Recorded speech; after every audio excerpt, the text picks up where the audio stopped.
Showtime! The Capital G Show starts right now.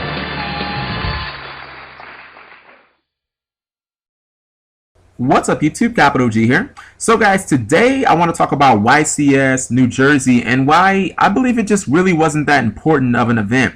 You know, it might have actually been one of the more irrelevant YCSs that we've ever had. Now, I'm not usually down on YCS events except, you know, some of the ones in Latin America, because for the life of me, I still cannot understand how or why heroes always seem the top 4 of those events.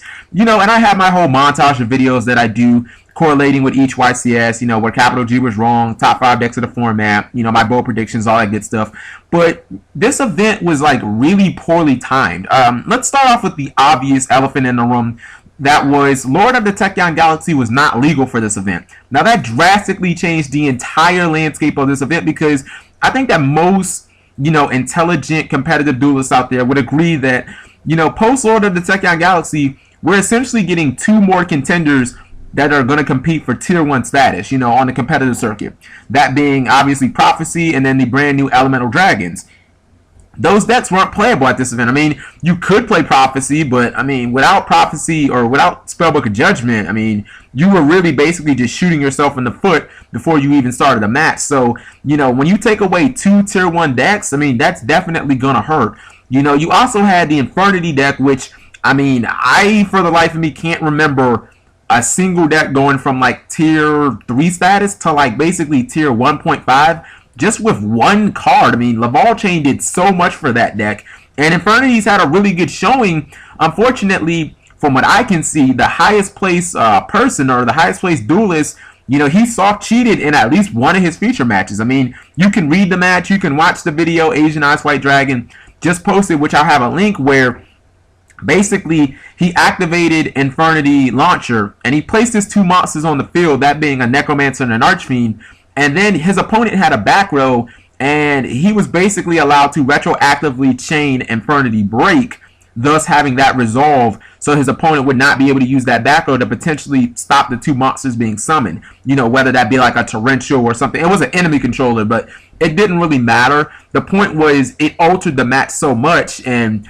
it was probably one of those things where he did the play and then thought about it. He was like, oh crap, kind of had a brain fart. It's happened. You know, it happens to us all. But it was one of those matches where maybe he should have lost and the judges kind of stepped in and let him continue his play. And because of that, he probably won. But, you know, I just don't like that shroud of mystery being around him. I mean, if he did it in a feature match, maybe he did it other times too. And, you know, that doesn't bode well for Infernity players. And then there was obviously this one was just baffling to me, where the head judge ruled that if you use the Fat Veiler on EVILSWARM CASTOR, that you would not be able to get the extra summon. Now, this is something that, you know, I knew because, you know, I've watched Dragon Duelist Girl talk about it, and it was one of those things where, you know, I've pretty much heard that most people knew about this ruling. So you now take a card like a Fat Veiler that pretty much isn't useful against the EVILSWARM deck at all, because, I mean, what are you going to hit? Like, you can hit Rescue Rabbit, and you can hit Ophion when he tries to search, and that's pretty much it.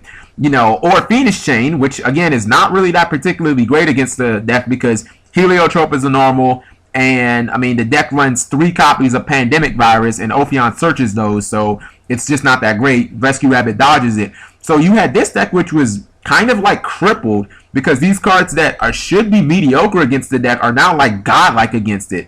So I look at those 3 things, and I'm just like, this event, I mean, it was still fine and everything, but you had an Infernity player who at least soft cheated once, which everybody can see if they read the feature match. You had EVILSWARMs basically getting butt fucked by a dumb ruling, which the head judge seemed to just make up on the spot. And then you had, you know, Lord of the Tachyon Galaxy wasn't legal, so it basically locked out 2 potentially tier 1 decks. So, you know, all shout outs to Tyree Tinsley. I mean, that's a good friend of mine, and you know, I don't think this is going to be his last YCS. He's been on my channel. Hell, he was on my channel before he started winning YCSs. The dude is real. You know what I mean? Not taking anything away from him, but I look at this event and I think, you know, if this event had been maybe just post Lord of the Tachyon Galaxy, I mean, it would have been like night and day. So let me know what you guys think, and I'll talk to you later. Subscribing makes life happy.